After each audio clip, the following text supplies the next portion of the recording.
Шанамен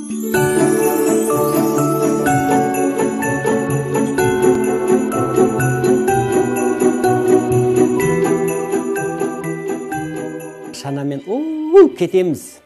Таң атқанша сырғанақ тебетін едік қой. Аяз ата келіп тұр, бізге сыйлық беріп тұр. Тура келетіні түнгі жарты түнде болатын. Кішігірім ғана қарапайым ойыншық болсын, біз қанағат тұтатынбыз. Анам мен әкемнің сыйлаған қызыл етігі бар. Бала кезімде мектепте жаңа жыл болатынмын. Киім-кешек, сумка, машин мясорубкадан кәдімгідей өткіземіз оны. Туған күнімнен гөрі даже жаңа жыл жақсы көретін едім.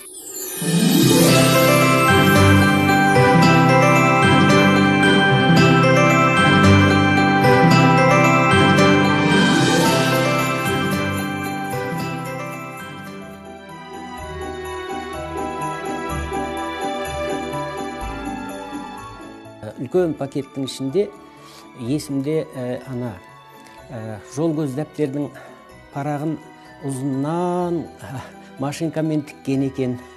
Ішіне толтырып конфет, алма бар ішінде, грильяж деген конфеттер бар, жаңғақ, сары балапан ойыншық берді бір. Жұмсақ. Жаңа жылдағы ең алғашқы сыйлығым әрине балалық кезде ол ұмытылмайды.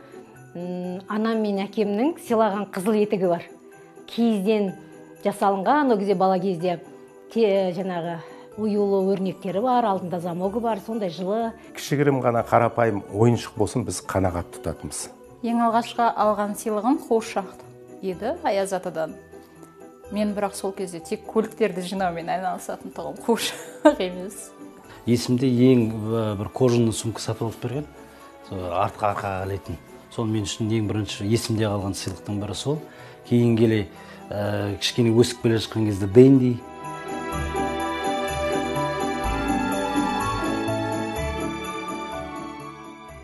Төу шіркін-ай, сол анамыздың жылқының майын қосып жасаған қоспасы ерекше аузымда дәмі қалыпты. Жент деп айтамыз ба? Ой, оны ұмытпаймыз ғой. Анамның ең керемет дайындайтын дәмі кеспе көжесі. Сондай бір сорпалатып тұрып, әдемі кеспе көже жасайды.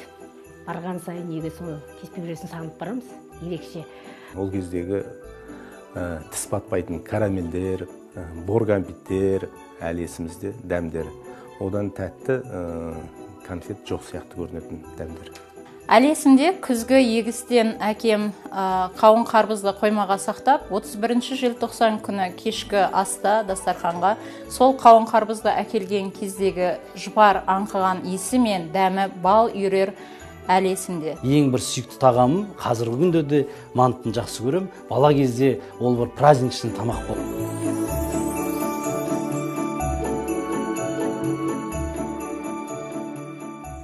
Маскыны кәдімгі ешкінің бетінде әлгі бетін сылып алып, басынан соны мамам жабыстырып беріп еді. Ол терлеп, қызық болып, иісі шығып, бірақ үлкен сыйлықпен қайтқам, соны өмір бойы есімнен кетпейді. Бала кезімде мектепте жаңа жыл болатынмын. Енді төменгі класс оқушыларымен елка болғанда жаңа жыл болып кірем. Жоғары класс оқушыларына бал маскарад болады кешкісін, сонда мен жаңа жыл болып кірем. Сондай керемет бір естелік айтуға болады. Сол жаңа жылдық киімді арнайы әкем мен шешем даярлайды. Әкем, шешем көйлектерін тігеді, әкем бас киім мен аяқ киім жасайды. Қатарынан бір 5-6 жыл, 8-ші классқа дейін жаңа жыл болып келдім мектепте. Сонысымен ерекше сондай әр уақыт еске алып отырамын.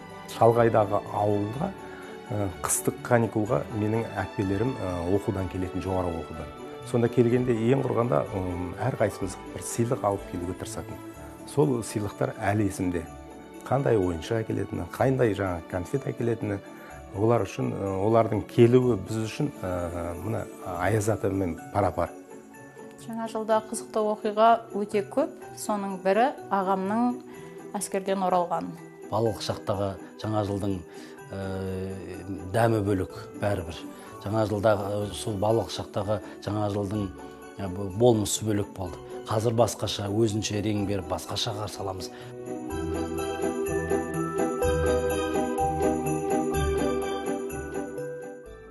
Бақа-бақа балпақ, басың неге жалпақ, темір терсек көп киіп, басым содан жалпақ деген екен. Аяз ата келіп тұр, бізге сыйлық беріп тұр.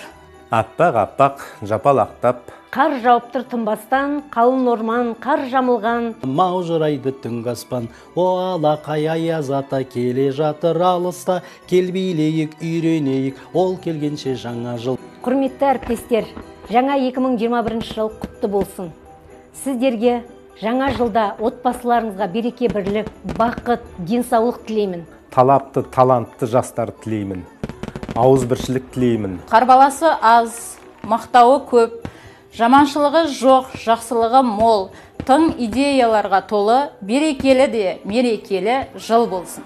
Тамаша шабыт әкелсін, денсаулықтарыңыз мықты болсын. Ескі жыл есіркесін, жаңа жыл жарылқасын.